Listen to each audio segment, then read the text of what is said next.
je coordonne à la fois la préservation du monument, son ouverture au public, son développement économique, le culturel aussi, et puis l'organisation des chasses et la protection de la forêt. Et la première fois que je suis venu, je me suis dit, mais j'ai quand même énormément de chance dans la vie, qu'on me demande de m'occuper de Rambouillet, et puis peut-être de participer humblement à une sauvegarde et peut-être une renaissance du domaine national de Rambouillet. Notre objectif, c'est d'abord d'en préserver la diversité qui est absolument extraordinaire du point de vue scientifique. On le sait peu, mais c'est une sorte de magnifique réservoir génétique pour les insectes dans le bassin parisien.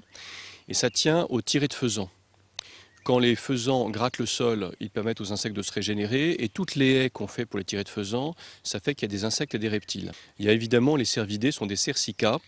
Ils ont été offerts par l'empereur du Japon au président de la République française, c'était Félix Faure, en 1890. Et ce sont des cerfs très très purs du point de vue du sang. Ça veut dire que nous avons là-dessus une responsabilité de conservation de cette cohorte de cercicas dans les murs de Rambouillet. Et bien sûr, on peut imaginer de les montrer de temps en temps à un public en respectant la faune. Donc la chasse et la biodiversité sont intimement liées à Rambouillet.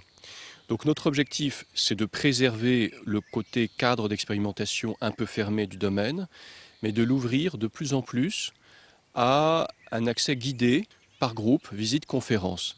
Alors il y a déjà des visites en calèche qui se font. Je crois que c'est un très très bon mode de découverte.